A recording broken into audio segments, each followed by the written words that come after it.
publication date for Lisa Gardner. And we are thrilled to have Meg Gardner, who snuck out just slightly in front of Lisa with her new book, right? Yes, it was out last week, so it's here. But as you might imagine, the idea of having Gardner and Gardner together was so irresistible. I must really give a shout out to their publisher, Dutton, who's represented tonight by their beautiful publicity person over there, Emily, for allowing us to do this. Publishers are really very indulgent with us when we ask for things, so it's much appreciated. So where should we start? Let's start with you, since this is your debut. Right. I think it's fascinating the way that you keep integrating characters from various of your books. And Flora Dane obviously is somebody that you just couldn't resist bringing back. Yes, so I am one of those novelists that I don't have a plan. I come up with a crime. That's how I start most books. Okay. In the case of Look for Me, I come up with the premise of an entire family has been found murdered except for their 16-year-old daughter who is missing. It made sense to have Detective Dee Dee Warren return to investigate this crime and set it in Boston. But I happen to have a character, Flora Dane, a victim turned vigilante, who is obsessed with missing teens. That is what she does. She was once the girl that disappeared from a beach in Florida. It was, a year and a half before she got to come home again. And so ever since then, it's like she'd like to go around and save all the missing people in the world.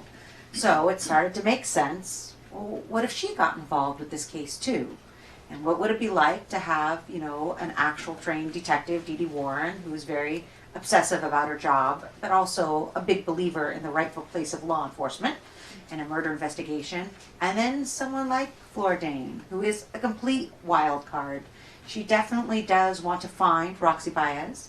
She definitely does want justice, but her definition of justice is very different than, say, what Detective Dee Dee Warren is looking for. So I have two women on the hunt to find a missing girl and a predator, one who will arrest him and one who will probably maim him. And you can vote for what approach you like best. So what is the role of the two dogs in this scenario? Because the dogs are really a very essential part of this book. Well, I was talking, Meg, Barbara, and I were talking earlier, and in my real life I am active with my local Humane Society. And in fact, I just adopted a new member of the family 4 weeks ago, a senior dog, Ruby. So each year as a fundraiser for my local shelter, I auction off naming rights for an animal in my book, with the condition being that, of course, no harm will come to the animal in the making of the novel.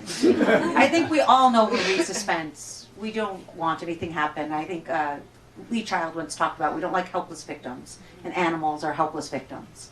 So I went back to my law enforcement detective, and I was like, well, I have two dogs now, Rosie and Blaze. They're elderly blind Brittany Spaniels that I need to work into the book and, give to the family because I agreed to, and include them in the novel. And he's like, that changes everything. That's fantastic. If you just did an Amber Alert for a missing teenager, not everyone wants to get involved. But if you issue an alert for missing two blind elderly dogs, it's like everyone's going to call in. Everyone wants to help the dogs. So it actually would be a very important part of the investigative strategy in the real world, and so it became a very important part of the novel. I love that. So I'll just mention, and not go any further with the spoiler, that when the teenage daughter disappears, she has the two dogs with her. So you as the reader have to wonder. Some books, remember Nevada Barr wrote a very controversial book about, and it ended up that the child that survived was actually the killer of the whole family. So there's always that little seed in your mind, to wonder, especially with teenagers, if something terrible happened. But it's hard to imagine that. I'm not saying if it happened or not. It's happened to imagine that if the teenager was off with two dogs, right? You have to really think about it. So you can think about it now. I'm going to preempt questions after you read my book, because I've already had one from a reader. Okay. It's about an animal. There's a cat in my novel. Yes. A cat in Phoenix. Yeah. And at the end of the book, I don't really wrap it up by saying where Zipper is. I will let you know the cat is fine. Zipper is last seen in his carrier, safe, without harm. I just didn't have anybody go in and get the cat, get him out of his carrier and then have him scratch and fight. I presume that Zipper is just fine. So I like that. The preemptive. The zipper is fine. I like it. Reassuring. We actually here at the Poison Pen have a feral cat pod that lives in our parking lot. You've probably all seen them scatter in the hallway. They arrived when the recession hit and people abandoned their pets. So we've had them all neutered, because the only way you can deal with it is to neuter them and wait for the pod to die out. But you can't. We had a customer who actually tried to take one home, and it hated it, and it fought its way back to the pod here at the store. A feral cat's a feral cat. No kidding. So we feed them and, wait for them to die. What can I say? But we don't actively aid the process. But I say that because some of you may have wondered why there's cat food outside, or, why you see them leaping on your car. So thank you for giving me that. I've never explained that before. Right. So meantime, over here on your side, Unsub, your reboot of, well, I say reboot, but that's not fair. It's a new series. Yeah, because you've written Meg won an Edgar some years ago for one of her series, and then you've written at least one more set in San Francisco. Right, and then several standalone novels, and I was ready to start a new series. So you moved back to the States and moved back to us? Yes, I was living in England. I moved back to the U.S., landed in Texas where I had never lived before, and started writing a series. It was very different for me in a way because it's the first series I've written where the heroine is a police officer. I've written stories before where the heroine is a lawyer, a forensic psychiatrist, a former thief, a skip tracer, and maybe I just was avoiding doing the research that it would take. I mean, I'm a former lawyer, as some of my friends here know, but I know the legal system from the attorney's perspective. I have not lived it from the cop's perspective. So I needed to get my head into that space. But when I started writing these novels, like Lisa said, you start with the crime. Yeah.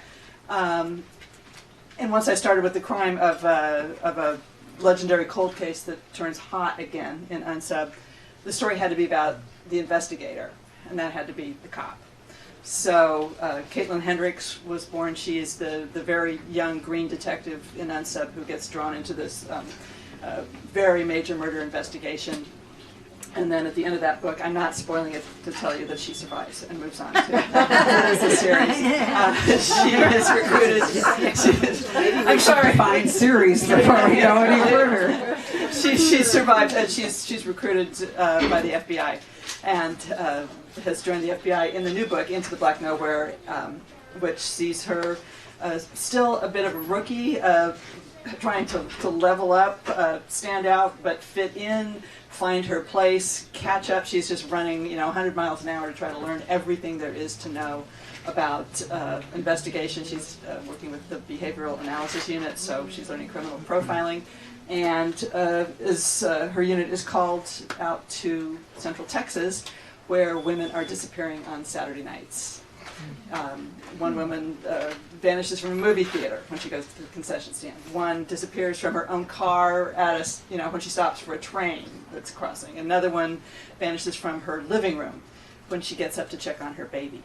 So the local authorities are fearful that this is not just a serial kidnapper, but someone with some very much darker motives, and they ask the FBI to come in, and yes, soon they find out that these women have been killed. So it becomes a cat and mouse pursuit of the suspect, who they think is a very successful local businessman, charming, well-respected, liked in the community, seems to have it all going on, but there's something that Caitlin thinks is really, really wrong beneath all that. So I have to say, because I got to spend my weekend with the book, I thought the police procedure was excellent. Oh, thank you. And there's so much profiling out there, and I will say I've dedicated a decade of my life now to Criminal Minds. I mean, who hasn't? But the updated information and how it really works now versus, serial killers and profiling became huge really 20 years ago. But how the FBI actually does things is slightly different. And I thought your take on it and the detailing of it was just really fascinating and made it fun to read all over again. I'm glad to hear that. I appreciate it. Yeah. That's a wonderful point, and this would be your time to ask you, how have you amassed your knowledge of police procedure, because I don't see you in uniform. I always do work with law enforcement, and I do think that it's police procedure, law enforcement is constantly evolving. So when I went to write Look for Me, one of the questions I came up with was, I'm setting the book in a very densely urban environment in Boston, this neighborhood Brighton. It's one of the most densely populated neighborhoods in Boston. And one of the first things the police told me, and it was kind of counterintuitive to me, was the issue they would have in the first 24 hours is there's too much information. It's not, are there witnesses?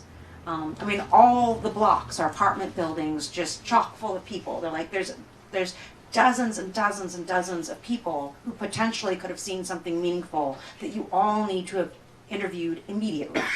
It's not just, is there a security camera? I mean, they're every block, every street cam. Plus it's Boston. What if she went underground on the subway? There's a camera system. What if she's on the buses? That's another camera system. What if she caught a taxi? They have camera systems. What if she did an Uber? That just the sheer amount of data. It's not getting a clue. It's you have a whole haystack of clues.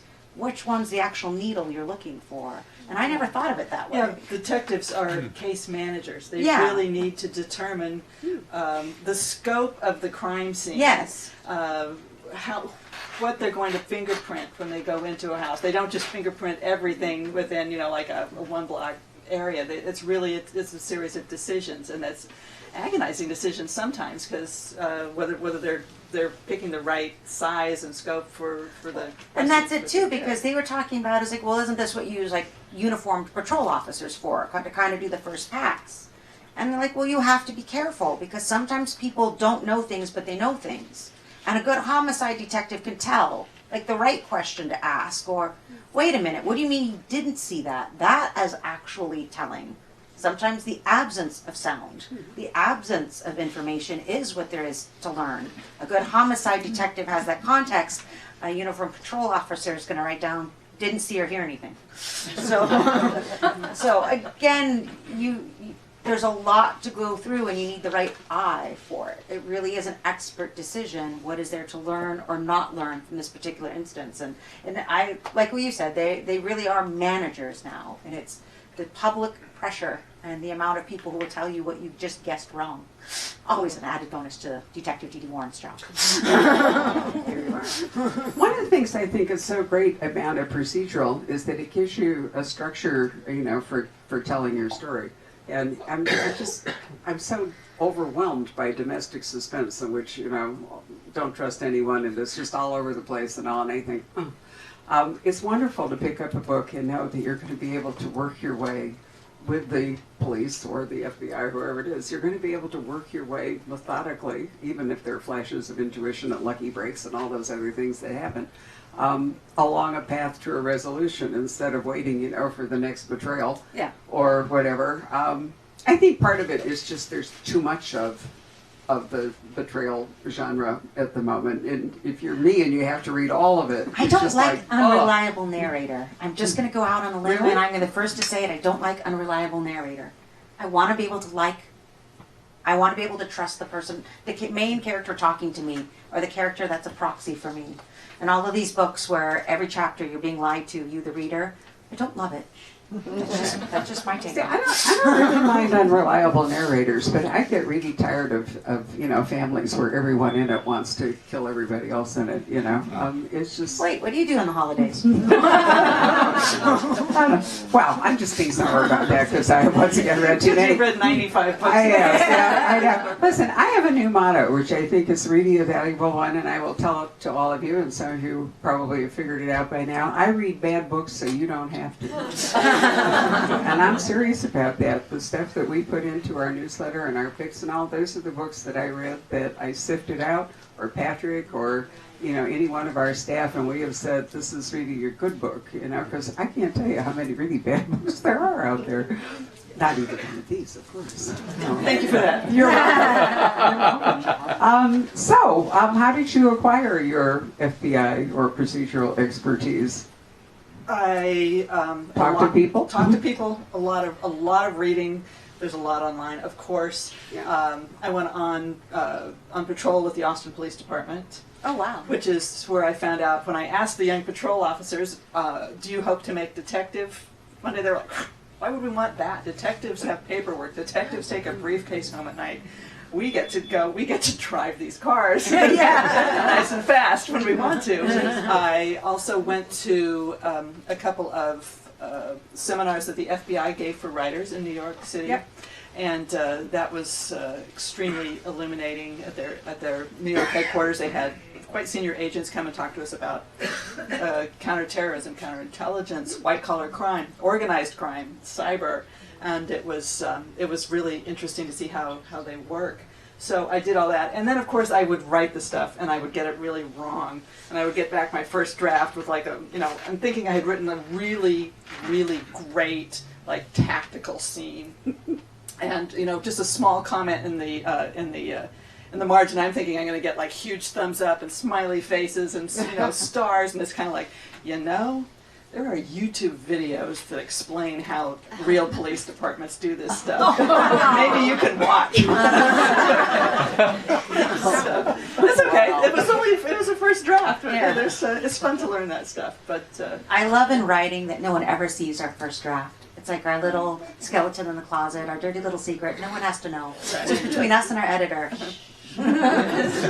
So if the FBI, or if you're getting all this information, she isn't necessarily always going to be chasing serial killers. Like the first book, it was based really on your own childhood and the Zodiac killer memories that you had, if I remember right. Yeah, I wrote about a Not case. personally, No, but I I remember hearing about the Zodiac and seeing the police drawing in the newspaper of the gunman with the executioner's hood, and that terrified me. And I thought, okay, this guy disappeared, and being a thriller author whose brain works in crazy ways, I thought, okay, what's to stop him from coming back? So that was the genesis of Unsub. And then I started reading a lot about other infamous cases, and I saw the whole variety of personalities and criminal minds that are out there, and I drew from another famous case as sort of the seed for the kind of criminal who's being pursued in the new book, and that was Ted Bundy. I have to say, when I read it, I thought Ted Bundy, the sorority, there were certain. I grew up in the Pacific Northwest. I was like, by halfway through the book, I'm like, this is Ted Bundy. Well, yeah, I mean, he's a fascinating, horrifyingly He's fascinating. fascinating He's person. fascinating. He was seemingly clean-cut, all-American. On the crutch. There was a couple Yes. things you did that was very, I was like, yep, that was But he that's really straight out did of all his stuff that he all really of his did. playbook. He was a law student. He worked for the governor of Washington. He Suicide hotline, that was Yes. the other thing. he worked on a suicide I was hotline. profiling your book while I was Thank you. reading it. Really good point. Who was this person that really did all this stuff, but he had this dreadful second life? Hobby that consumed him. Yep. We actually had the privilege of having Anne Rule here I just love- once, and love she her. was Yeah. she was not well at the end of her life. She had terrible emphysema, but we talked about, because she actually worked alongside Ted Bundy, which is how she eventually wrote. I can't remember. The Stranger Beside Thank Me. you. A real classic, a true crime classic. But she too brought out the point that he was so charismatic and whatever that no one could imagine. I he would shared do that. coconut cream pie with Anne Rule in New York, and it was like the highlight of my career. It's like, this is the moment I've arrived. I'm sitting with Anne Rule. I just loved her. And The Stranger Beside Me, absolute classic. You have to read it. So, because you vary your characters, you get a chance to work all kinds of different things. Sometimes with Dee Dee, sometimes with people who aren't formal police officers and so forth. Does that just keep you interested, or do you get there because you find a particular story rather than starting with I want to write about this character? Which way does it go? So I always start with writing about a crime. And I'm drawn to crimes that are ambiguous and we don't have an immediate answer for.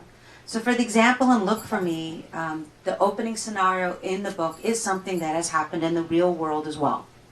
An entire family is murdered and their teenage daughter is missing. It's a couple times a year you will see cases like this appear on the news. And in the real world, it's a 50-50 proposition. Half of the time, the teenage girl probably was implicit in her family's murder. Maybe under the influence of the evil boyfriend, drugs, the bad crowd, whatever.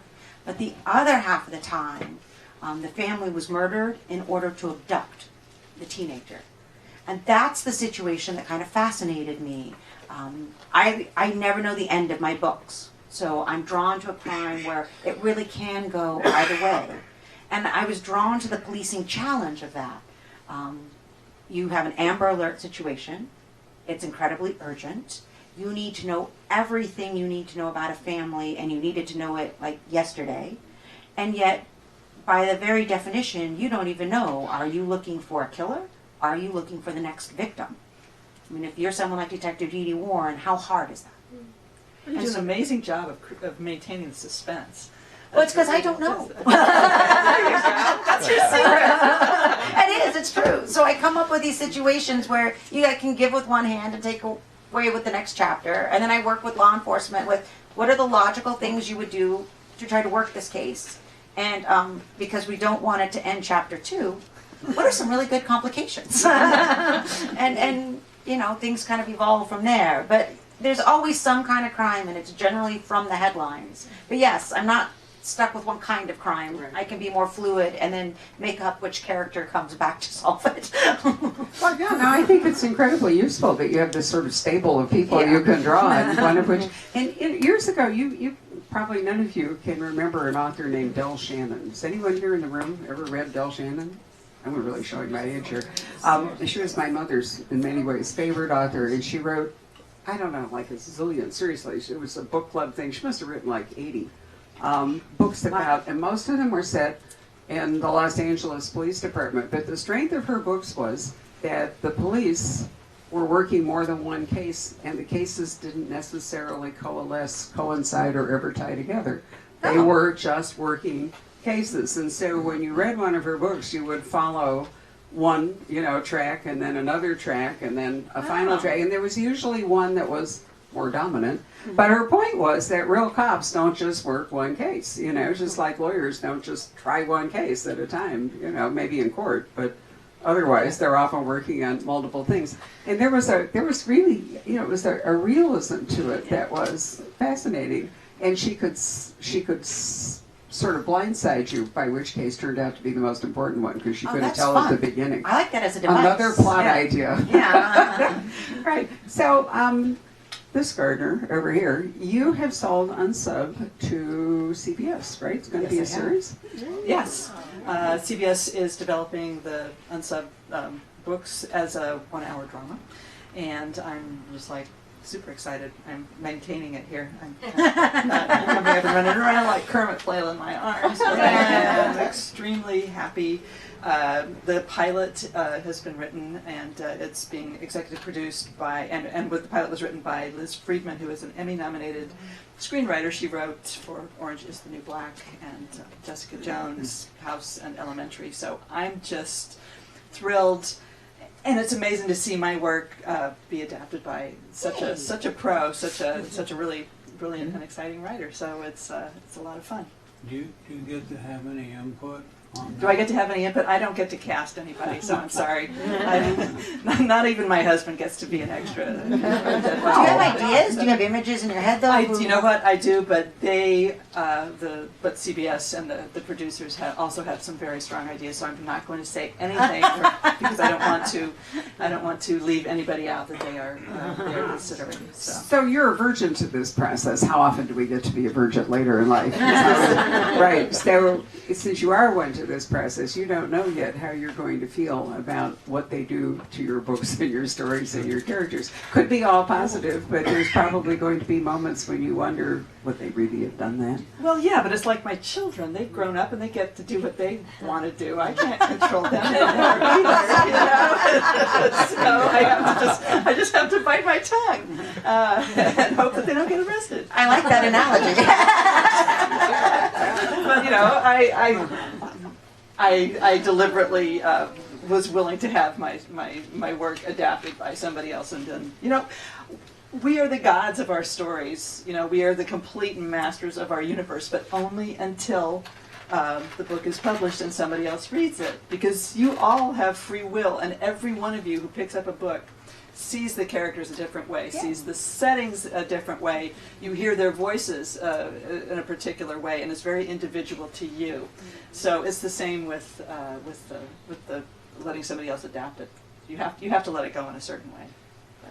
Well, I think that's true. One of the things that I think might be interesting, is if they get ahead of you, are decisions they make going to then have to reverberate in your books, or can you go on writing your books the way you want them and ignore whatever they're doing on the The screen? winds of winter question. Yeah, kind of, yeah. We'll see. That would be a problem I would be lucky and happy to have. So we shall see.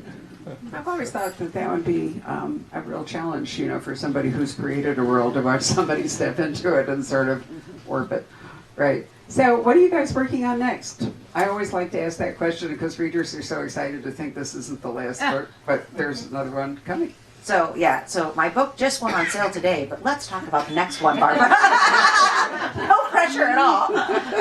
Yes, I have started the next novel, and Detective Dee Dee Warren and Flora Dane do return. So like Meg, I'm not trying to give you a spoiler. They do survive, clearly, because they're part of the series now. The next case is much more personal. A pregnant woman has shot and killed her husband, but what makes it interesting is Dee Dee recognizes the woman right away. She interviewed her years ago regarding another shooting. Like, how many accidental shootings can one person be part of? But then, just to make it interesting, Flora Dane recognizes the husband. He was an associate of Jacob Ness, her kidnapper. Well, I don't think we need to go any further there.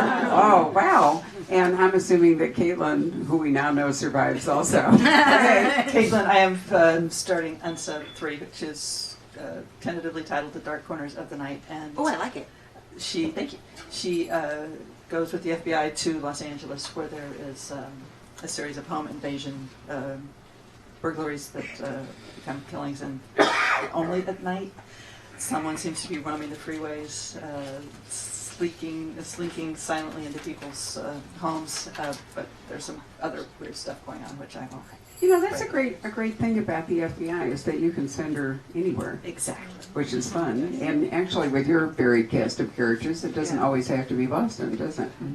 No, and I have moved around quite a bit Right. because the last book was Oregon, which is where I Right. grew up.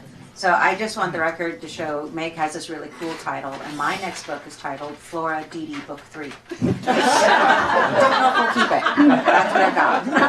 That's really going to, no, probably not. So, what would you like to ask each other?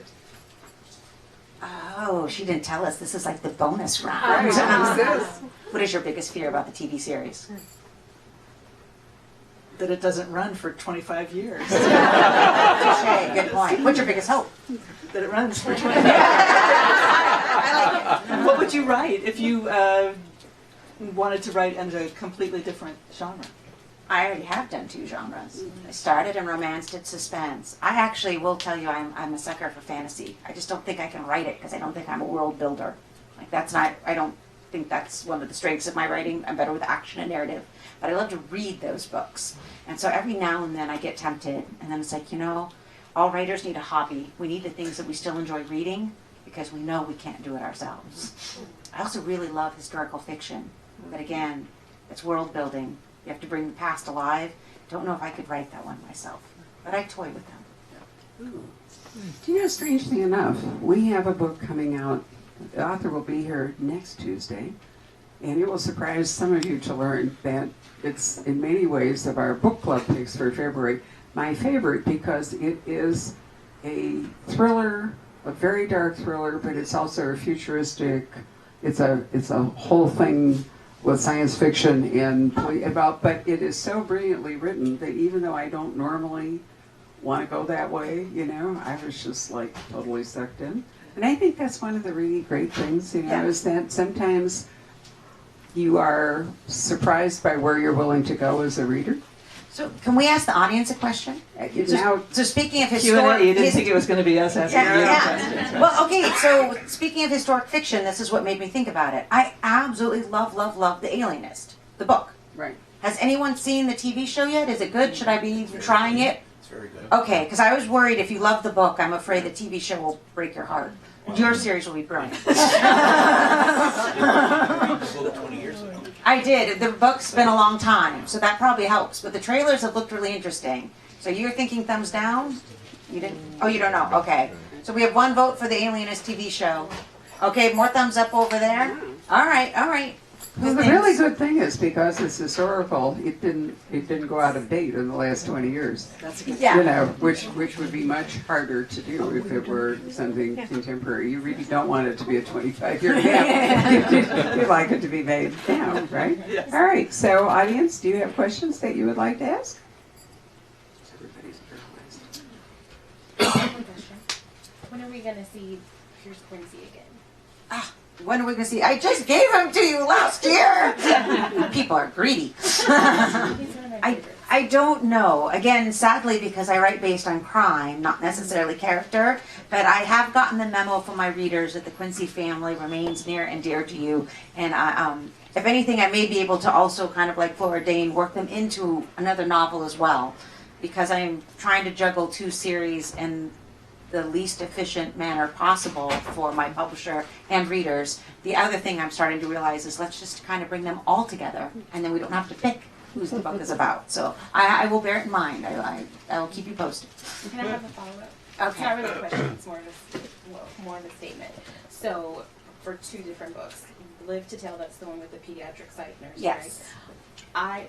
That book was so well written that I literally toyed with changing my whole major and going into pediatric psych nursing. Well, that It was actually got you so- into pediatric psych nursing and not away from it. I'm really proud I of you. was so fascinated by that whole situation. It was crazy. It was, you never knew what to expect. And I was like, this, because I was already in a behavioral health program. Okay. And so it wouldn't have been too far of a stretch. And I was like, this book is awesome. But then I looked into nursing and I thought, scratch that. Not going to. So, and then, Can I interrupt you for just 1 second? Thank you. I think probably this is a good moment to sign off on our Facebook audience because we doing that? Great. I like to keep the question and answer period for those of you who are here, and then you're a little bit freer to say things on Facebook. So we're not depriving our Facebook audience, but I think that it's a little more special. So I didn't realize you were, I would have done it before you started, had I realized. So are we done with Facebook? Okay, great. Now, feel free. and then my other comment was just, again, how well written Say Goodbye was. I'm a big rereader. You like the dark books. She likes And Live to Tell and Say Goodbye. These are like the darkest 2 books I've written. But here's the thing, with Say Goodbye, normally I reread books, no problem. It took me a long time to want to reread that book. It broke my heart. That's a tough It's book. really hard, but I loved it. So, So kudos. I'll do a quick shout out to Live to Tell. It's the only book I've written that was based on a real life case. And that was actually a friend of mine, I can't remember now, he was 5, 6, 7 years old. He had a psychotic break and tried to kill them all one night. And ended up in this lockdown children's ward. And what I do like to say, because the real world we don't get to control, like Meg and I say, we control our novels, but in the real world, he is a young man now. He's done exceptionally well. He even got to appear on Oprah. And I like it in the real world when we get a happy ending. Yes, I think we absolutely. somewhat write just so we can be in control of that ourselves. Yes, indeed. Someone else have a question? I think I saw some hands. Yes. So are we ever going to see Evan Delaney again? Are we ever going to see Evan Delaney again? I will say, I have the next book pretty well set in my mind, and I don't think Evan's story is over. I just have to find time to write it. So let me get Caitlin after these guys here and see if she can clean up the streets of Los Angeles like that. Then we'll get straight back to Evan. But thank you for mentioning that, because Evan is near and dear to my heart, and I would love to get as soon as I can to tell you what happens to her and Jesse and cousin Tater and all the crew. All that. Was it you? I have a question for Lisa. With the recent passing of Sue Grafton and getting kind of ripped off with the Z book, and Let's not put it as ripped well, off. it didn't. No. I know But it's a mean, horrible disappointment. I agree with you was, totally. and the Y book was excellent. It was like a goodbye. It was like it was 30, She knew. Yes, that and she you could had tell in cancer the way when she she wrote wrote it. it, yeah. You could tell in the way she wrote it. But after 30 years, it was like losing a friend. Okay. And the family said, no ghost writing and no TV or anything like that. Of course, you have, have a screenwriter. do you have any? It's morose. But have you? Wait, am I given dying tomorrow and who's No, carrying on my I mean- work? Have you given If I have a 14-year-old who'd kill me off tomorrow, she could take over. I mean, have you given any thought to it? I'm just curious because this is so like fresh, and I just finished the Y book, and I'm like hurting from it. Sue Grafton was an absolutely amazing, wonderful writer and person, and her books, and just that was a terrible tragedy and a real shock for most of us in December. Speaking specifically about ghostwriting for me, I don't believe in it for me. I think at the end of the day, what an author's bringing to the table is how we tell a story, and that's a very personal thing. And for 25 years, I've managed to tell my own stories. I think I can hang in there a little bit longer. If it'll help you, I read someone point out that the classic, the Persian carpet makers, they always leave something unfinished because only God can make something perfect. So there's always an imperfection built into the carpet. So think of why as the way that Sue Grafton's work ended up being the same way. Right. And on a pragmatic note, I will tell you that every author can make a decision about their literary estate. They can dictate it before at any time, and they can decide whether anyone can continue their work or not. And that's a very personal decision, I think, author to author. But I agree with you, it's just heart-wrenching to lose a character that you love. I remember Kate Ross. Any of you remember Kate Ross, who wrote 4 absolutely beautiful historicals? It was dying of leukemia right in front of us. She came to her last event here, and we could see through her almost. She was practically transparent. And everyone, I mean, at that point, it was a long time ago, absolutely loved her character, and could hardly stand the thought of losing Kate, but also we were never going to, because he was only 4 books. Yeah. So we hadn't gone far enough into it, to really know his whole story. And, that's a risk readers, I think, always assume when you engage with the series or with characters, that you could lose them. If we didn't care. Because I'm at wouldn't that matter. age now where I actually read something for 30 years. Right. Well, I can beat you on that. Right. I miss Amelia Peabody, for example. Elizabeth Peters, she was a very dear friend. I mean, but I agree with you that you have to go with the Persian carpet theory. And just kind of do that. Well, let's move on to a better topic. Cheerful topic. Happy questions? Right. More positive question here. Like serial murder or missing dogs. How do you disembowel somebody, right? Decapitate somebody, whatever. So I have a cheerful story I can tell you. I was telling Lisa, you'll enjoy this because we mentioned the dogs, right? And all right, so Rob and I have a rescue dog that we adopted very near our home in Scottsdale. And when we adopted her, she's adorable, and we asked what her history was, and they said, well, we really don't know. She's from Los Angeles. So I said, okay, why is she from Los Angeles? And they said, you should know this, that all the purse-sized dogs that are rescued in Phoenix are shipped to Los Angeles, and all the dogs that are rescued in Los Angeles that are bigger than 15 pounds, at least in this organization, are shipped to Phoenix. So we don't know anything about her. Well, more recently, she's developed this nasty nipping habit. She doesn't like men, strange men, when they come into the house, and especially men in uniform, so we don't know why this trauma. So when we went to New Zealand, which I've just returned from yesterday, Rob and I sent them to boot camp for dogs here in Scottsdale, and they have transformed our dog. They sent us a picture of her sitting all by herself. Dog? It's the same dog. She is sitting proudly all by herself in an aisle in PetSmart with people going by her. She is staying. She's not biting. She's just being fabulous. And we brought her home, and she started towards the door when the UPS guy came, because every day the UPS guy comes with many books for me. And, she did a little yip, and then she looked at me, and I said, no. She went, So, any of you have pets that you would like to train, I can give you the name of the boot camp, because it's just been extraordinary. And I've said to Lisa that she has to work this into a book. Boot camp for dogs. I think Greg's idea. It's not the same dog. That was a really terrible pet. And they would find out because the real dog is microchipped, and they'd be able to download all the data and find out. Give us 5 more minutes, we'll have this book done for you. Well, I'll introduce one more wrinkle. Because we didn't know anything about her, Rob downloaded a DNA test for dogs, swabbed her, and sent it off.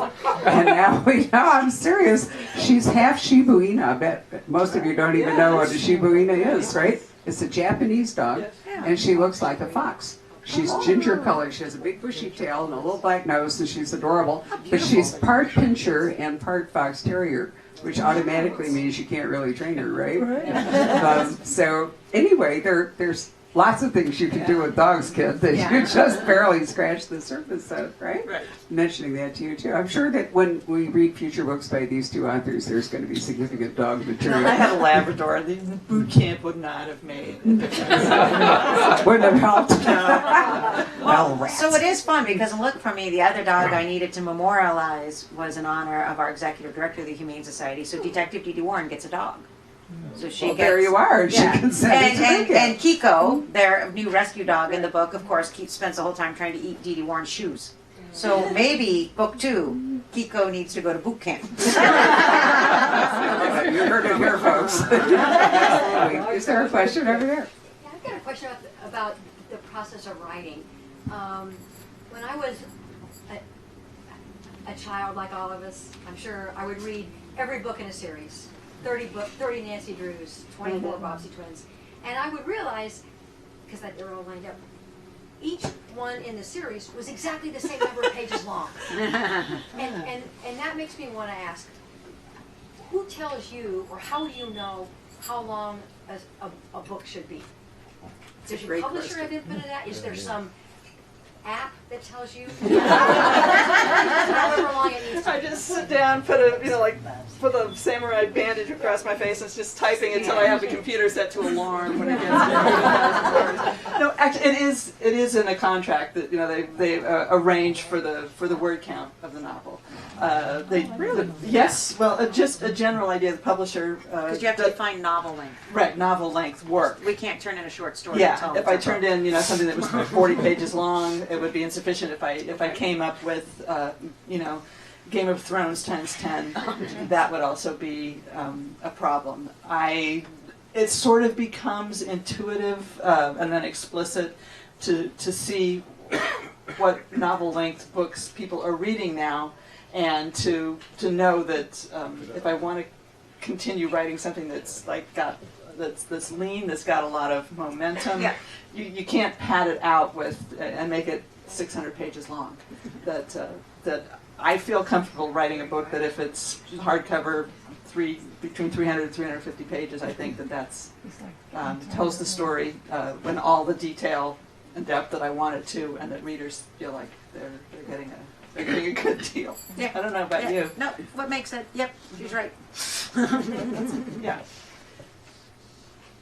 It's an interesting point because I had an author who just read one of my authors who was unhappy that his book was 278 pages and he thought it should be over 300 to look like a real book. And I said that I thought in an age when too many books are too long, in my opinion, not of course either one of yours, that I thought that there was something to be said in a private eye novel in particular for a more concise Certainly. story. And then I pointed out to him that I am the editor of Poison Pen Press, was the publisher of Drive, 35,000 words, brilliant movie. Yeah. And the review in the New York Times was very short. It said, James Sallis has written a perfect book, not a word wasted. So sometimes Exactly. you can, in fact, get away with it, Yeah. but that is really novella length. Yeah. And then, au contraire, Patrick published a anthology in which Diana Gabaldon wrote a short story. Diana's idea of a short story is 12,000 words. It's like a little book within the book. So, none of these rules, my point is, none of these rules is really completely fast. Winter's Bone, Daniel Woodrell. That's just over 200 pages. Right. And there's not a single thing you would want added to that. Right. To pad a story to make it longer Yeah, but it's awful. is really terrible. Yeah. But to also cut it off. Before, Lisa mentioned complications, which I thought was the key to this whole thing. How many complications can you introduce and how Yeah. reasonably can you unwind them? And that determines in part the length of the book. Yeah, though it's interesting, it's because what Meg is saying is true. At this point, she and I both have just internalized that. I mean, it's just, it's like, you know, as a runner, you learn how to pace yourself. We've been novel-length fiction for so long. I don't actually know if I could do anything less than or more than 100,000 words. I find it much easier to write a novel of 100,000 words than to write a 5,000-word short story. Yeah, the short stories are the worst. We're not trained for it at all. No. Yeah. Yeah, I'm not Usain Bolt. I get out there. I always marvel at Jeffrey Deaver, who can write a short story a day as far as I can figure out. But in between, he writes these enormous books. And I think he's got to be a real left brain, right brain kind of person, you know, to be able to do that. So he's going to be here on April 9th with Letha Scottolini, who's probably home celebrating the Eagles. I'll bet Philadelphia right now is probably a crime scene in a lot of ways. You know, so we can ask Jeffrey, if I could remember, ask Jeffrey this story. Is there a last question anyone would like to ask? Yes, ma'am. I wonder if anyone else feels the same way. I like short chapters. If you put me a 30-page chapter in front of me, I've got to find the time to read it. But if it's a short 3 or 4 page chapter, I keep going and going because it's only. How do you feel about chapters that are broken into scenes? Are those more common? That's all right. Yeah, it's a mental trick for us. We could easily just dog ear a page or stop, but we don't. It's like hearing a song that you know that stops before it resolves. We feel uneasy, and also it's easier to lose our place, and forget what's happening. But it's easier for us. Yes. Well, but you know, you bring up a good point. Everybody reads a book differently. You know, some people, I mean, you know, we're the Outlander Bookstore. I'm used to 900-page books, you know, with chapters of infinite length. And, you know, what we've learned from that is that everybody has a different reading experience. And, you know, the real trick, I think, for a lot of people is to be able to go from long to short and be comfortable with both, but not everybody can really do that. Yes, ma'am. I'm a big playaway reader. I love A big stories. what? Playaway, books on playaway as opposed to books on CD. Oh, okay. And I really try to make a break when I'm walking or hiking or whatever at the end of a chapter, just in case playaway gets bumped or something. At least I know what chapter I can get back to.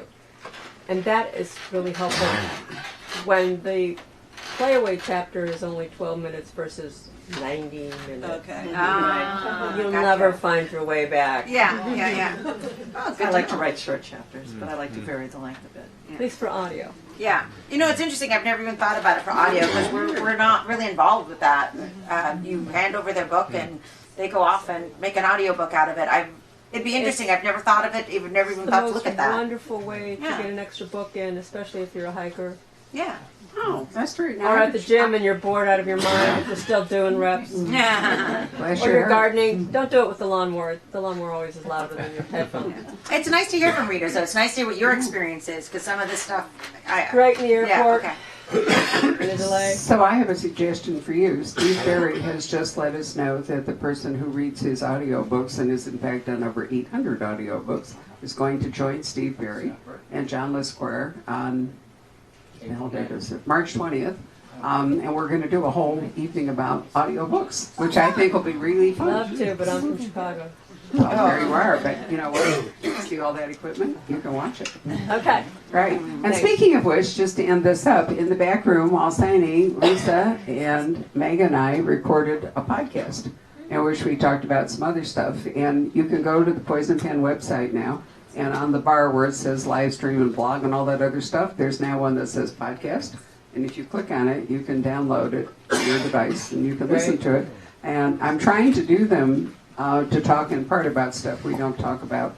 And Miles, bless her heart, has gotten some fancy equipment and learned how to use it, and yay, is doing a great job putting up the podcast. So another treat for you. You can listen to them and get other stuff. So I want to thank you all for coming. I'd like to thank our authors. Please give them a round of applause. Thank you. Somewhere in the world, I forgot to bring up